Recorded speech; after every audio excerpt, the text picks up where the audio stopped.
Guys, कैसे हैं आप सब लोग। उम्मीद करता हूं आप लोग व्यस्त होंगे, मस्त होंगे और अपनी स्टडी में लगे होंगे। स्वागत है आपका एक बार फिर हमारी पॉलिटी की एम लक्ष्मीकांत की इस सीरीज में। दोस्तों, एम लक्ष्मीकांत की सीरीज का हमारा अगला टॉपिक है संविधान के स्रोत, यानी various sources of Indian constitution. ठीक है, थोड़ा इसके बैकग्राउंड के बारे में समझते हैं। देखो, जब हमारा संविधान बन रहा था तो संविधान के बनाने के क्रम में हमारे संविधान विशेषज्ञों के सामने एक चुनौती ये आई कि भारत एक काफ़ी डाइवर्सिटी वाला देश है। विभिन्न समुदाय विभिन्न भाषाओं को बोलते हैं, विभिन्न जाति के लोग रहते हैं, विभिन्न संस्कृति के लोग रहते हैं। सबको उनके अधिकार इस संविधान के माध्यम से मिलने चाहिए। ठीक है, तो इसी क्रम में हमारे संविधान विशेषज्ञों ने इस बात का निर्णय लिया कि अभी तक जिन देशों में संवैधानिक प्रक्रियाएं प्रारंभ हो गई हैं, तो हमें उन देशों से जो जो चीज़ें अच्छी लगें उन्हें हम अपने संविधान में सम्मिलित कर लें। एक चीज़ और, हमारे संविधान के ऊपर एक आरोप लगता है कि हमारा संविधान जो है उधार का संविधान है। ये गलत है, बिल्कुल गलत है। देखो, हमारे संविधान विशेषज्ञों ने जब हमारा संविधान बनाया तो जो जो चीज़ें हमें जिस देश के संविधान में अच्छी लगी उनको हमने अपनी आवश्यकता के अनुसार अपने संविधान में सम्मिलित किया और उसमें कुछ चेंजेस किए। तो वही सब का सब जो है हमारे संविधान में सम्मिलित हुआ, वही क्या है, हमारे संविधान के स्रोत है। आइए देखते हैं। देखो, हमारा भारत शासन अधिनियम 1935 काफ़ी इम्पोर्टेंट है। हुआ क्या था, जब ईस्ट इंडिया कंपनी भारत में एक प्रशासनिक राजनीतिक एक पॉलिटिकल पार्टी की तरह काम करने लगी थी, तो उसने समय समय पर कई सारे एक्ट बनाए और उन एक्टों के माध्यम से देश में कानूनों को लागू किया। ठीक है, तो उसी क्रम में एक अधिनियम बनाया था जो है ब्रिटिश जो गवर्नमेंट हमारे देश में थी उसने, जिसे नाम दिया गया भारत शासन अधिनियम 1935। और ये भारत शासन अधिनियम भारतीय संविधान के लिए बहुत ही महत्वपूर्ण है और इस अधिनियम का सर्वाधिक प्रभाव जो है हमारे संविधान पर पड़ा है। तो आइए देखते हैं कि ब्रिटिश भारत सरकार जो उस समय थी हमारे देश में, जो भारत शासन अधिनियम 1935 बनाया था, उसमें से हमने किन किन चीज़ों को उधार लेकर अपनी संविधान की प्रक्रिया को चलाने में उन सब का उपयोग किया है। आइए देखते हैं। देखिए, तो सबसे पहले हमने क्या लिया, संघीय तंत्र, यानी जो एक प्रकार का फेडरल सिस्टम होता है, संघीय तंत्र लिया। राज्यपाल का कार्यालय लिया, न्यायपालिका ली, लोक सेवा आयोग, आपातकालीन प्रावधान, प्रशासनिक वितरण। ठीक है, प्रशासनिक वितरण। तो ये भारत शासन अधिनियम हो गया। अब चलते हैं आगे। हमारा जो दूसरा जो काफ़ी इम्पोर्टेंट इसमें जो स्रोत है वो है ब्रिटेन का संविधान। ब्रिटेन के संविधान से हमने काफ़ी सारी चीज़ें उधार ली। देखो, ब्रिटिश हमारे ऊपर लंबे समय तक शासन किए, हम उनकी व्यवस्था को काफ़ी अच्छे से समझते थे, इसीलिए हमने जो है ब्रिटेन के संविधान से काफ़ी सारी चीज़ों को उधार लिया। देखते हैं क्या क्या लिया था। देखो, सबसे पहले पार्लियामेंट्री जो सिस्टम था, देखो, संसदीय शासन, विधि का शासन, विधायी प्रक्रिया, एकल नागरिकता, मंत्रिमंडल प्रणाली, परमाधिकार लेख, संसदीय विशेषाधिकार, द्विसदनवाद। द्विसदन का मतलब क्या होता है, जो संसद रहेगी उसके दो हाउसेस थे, लोकसभा और राज्यसभा। हमारे देश में वही तो है। तो ब्रिटिश की संसद में भी दो हाउसेस थे और वही दो हाउसेस जो है हमारे देश में भी काम करते हैं संसद में प्रक्रिया को चलाने में। ठीक है, चलते हैं आगे। जो हमारे लिए अगला देश काफ़ी इम्पोर्टेंट है वो है अमेरिका। ठीक है, संयुक्त राज्य अमेरिका। इस यहाँ से हमने क्या क्या लिया, यहाँ से हमने मूल अधिकार लिए, न्यायपालिका की स्वतंत्रता ली, न्यायिक पुनरावलोकन का सिद्धांत, उपराष्ट्रपति का पद, उच्चतम न्यायालय और उच्च न्यायालय के न्यायाधीशों को पद से हटाया जाना। ठीक है, यानी जो सुप्रीम कोर्ट और हाई कोर्ट के जो जजेस होते हैं उनको हटाने का जो प्रावधान है हमने कहाँ से लिया था, संयुक्त राज्य अमेरिका के संविधान से। ठीक है, चलते हैं आगे।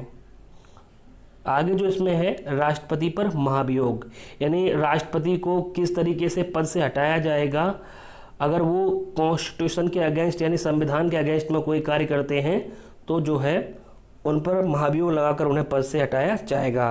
तो ये प्रावधान हमने कहाँ से लिया, अमेरिका से लिया या संयुक्त राज्य अमेरिका से। ठीक है, चलते हैं आगे। अगला जो देश आता है हमारे लिए काफ़ी इंपॉर्टेंट है, आयरलैंड। आयरलैंड से हमने क्या लिया, राज्य के नीति निर्देशक सिद्धांत, और ये हमारे संविधान में भी एक भाग के रूप में सम्मिलित हैं, समझेंगे आगे डिटेल से। तो क्वेश्चन कर सकते हैं, राज्य के नीति निर्देशक सिद्धांत किस देश के संविधान से लिए थे, तो आयरलैंड के संविधान से। आगे चलते हैं, राष्ट्रपति की निर्वाचन पद्धति, यानी जो प्रेसिडेंट का जो इलेक्शन होगा उसका मेथड क्या होगा, वो हमने आयरलैंड के संविधान से लिया। याद रखना है, निर्वाचन की पद्धति जो है राष्ट्रपति की वो हमने आयरलैंड से ली है। अगला पॉइंट देखिए, राज्यसभा के लिए सदस्यों का नामांकन, यानी जो राज्यसभा के सदस्य नामांकन करने जाते हैं तो उस संबंधी प्रावधान जो है हमने आयरलैंड के संविधान से लिया। चलते हैं आगे। हमारा जो अगला देश है काफ़ी इंपॉर्टेंट है, कनाडा। कनाडा से हमने क्या लिया, मजबूत केंद्र के साथ संघीय व्यवस्था, यानी यहाँ पर केंद्र सरकार होगी और राज्य सरकार होगी, लेकिन ज़्यादा पावर केंद्र सरकार के पास होंगी। ठीक है, चलते हैं आगे। अवशिष्ट शक्तियाँ का केंद्र में निहित होना, यानी जो विभिन्न सब्जेक्ट्स जो है डिवाइड किए गए थे, हमने आगे डिस्कस किया था, संघ सूची, समवर्ती सूची और राज्य सूची, उनके अलग जो विषय हैं वही विषय जो है अवशिष्ट शक्तियाँ होती हैं जो है, तो वो केंद्र में निहित होती हैं। तो ये हमने कनाडा के संविधान से लिया है। ठीक है, चलते हैं आगे। केंद्र द्वारा राज्य के राज्यपालों की नियुक्ति, यानी जो सेंट्रल गवर्नमेंट होती है जो राज्यों में राज्यपालों की नियुक्ति करती है, वो हमने किस देश के संविधान से लिया, कनाडा के संविधान से। आपसे क्वेश्चन कर सकते हैं कि भारत के संविधान में भारत में जो राज्यपालों की नियुक्ति होती है उसका प्रावधान हमने किस देश के संविधान से लिया, तो कनाडा के संविधान से। चलते हैं आगे। उच्चतम न्यायालय का परामर्शी न्याय निर्णयन, यानी जो सुप्रीम कोर्ट होता है तो उससे जो है एडवाइस लेने का जो निर्णयन है वो भी हमने कनाडा के संविधान से लिया है। चलते हैं आगे। अगला जो देश आता है हमारे लिए काफ़ी इंपॉर्टेंट है, वो है ऑस्ट्रेलिया। ठीक है, तो ऑस्ट्रेलिया से हमने ज़्यादा कुछ नहीं लिया है, तो यहाँ से समवर्ती सूची जो है आगे हम लोग डिस्कस कर चुके हैं। समवर्ती सूची वो सूची होती हैं जिन पर केंद्र और राज्य मिलकर कानून बनाते हैं। ठीक है, समवर्ती सूची और व्यापार, यानी जो ट्रेड से रिलेटेड अधिकार होते हैं, जैसे व्यापार है, वाणिज्य और समागम की स्वतंत्रता, यानी जो ट्रेड से रिलेटेड आवागमन होता है तो उससे रिलेटेड जो है प्रावधान हमने ऑस्ट्रेलिया से लिए हैं। अगला बात है, काफ़ी इंपॉर्टेंट है, बहुत ध्यान से देखिएगा, संसद के दोनों सदनों की संयुक्त बैठक, यानी जो संसद की संयुक्त बैठक कब बुलाई जाती है, देखिए जब भी कभी संसद के दोनों सदनों के बीच कानून बनाने को लेकर कोई मतभेद होता है, और मतभेद इतना ज़्यादा बढ़ जाता है कि जो है राष्ट्रपति जो है संसद की संयुक्त बैठक बुलाता है, जिसकी अध्यक्षता कौन करते हैं, लोकसभा अध्यक्ष। ठीक है, चलते हैं आगे। जर्मनी का संविधान, तो यहाँ के जर्मनी के संविधान को हम लोग वाइमर का संविधान के नाम से भी जानते हैं। तो यहाँ से हमने क्या लिया, आपातकाल के समय मूल अधिकारों का स्थगन। ठीक है, फंडामेंटल राइट्स का, जैसे जब भी आपातकाल लागू होते हैं तो मूल अधिकार क्या हो जाते हैं, अपने आप स्थगित हो जाते हैं। चलते हैं आगे। अगला जो देश आता है हमारे लिए सोवियत संघ, यानी वर्तमान में रूस। ठीक है, यहाँ से हमने क्या क्या लिया, हमने मूल कर्तव्य लिए। हमारे संविधान में आपातकाल के समय मूल कर्तव्यों को जोड़ा गया था, तो मूल कर्तव्य हमने जो है सोवियत संघ के संविधान से लिए। आगे देखिए, प्रस्तावना में न्याय का आदर्श, यानी कौन कौन से हैं, सामाजिक न्याय, आर्थिक न्याय और राजनीतिक न्याय, यानी जो हम पीछे डिस्कस कर चुके हैं अपना टॉपिक प्रस्तावना। तो प्रस्तावना में सामाजिक न्याय, आर्थिक न्याय और राजनीतिक न्याय के जो आदर्श रखे गए हैं वो जो है हमने सोवियत संघ के संविधान से लिए हैं। चलते हैं आगे।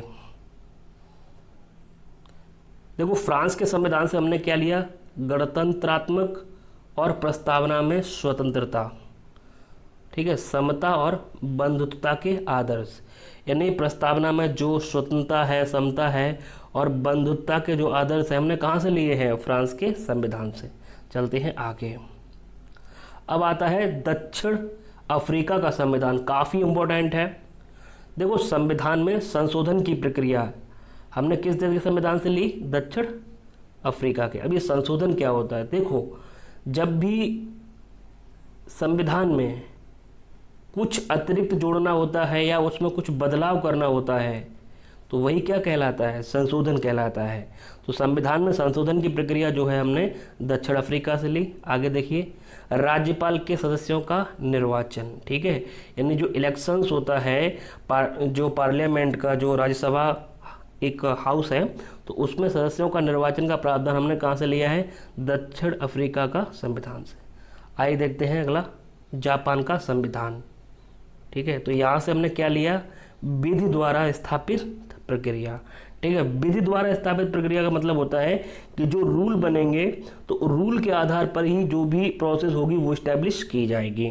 तो विधि द्वारा स्थापित प्रक्रिया हमने किस देश के संविधान से ली, जापान के संविधान से। उम्मीद करता हूँ दोस्तों आपको ये वीडियो पसंद आई होगी। अगर वीडियो आपको पसंद आए तो लाइक करें, हमारे चैनल को सब्सक्राइब करें और वीडियो को अधिक से अधिक शेयर करें ताकि इसका लाभ आगे आने वाले और स्टूडेंट को भी मिल सके। वीडियो देखने के लिए आप सबका बहुत बहुत धन्यवाद।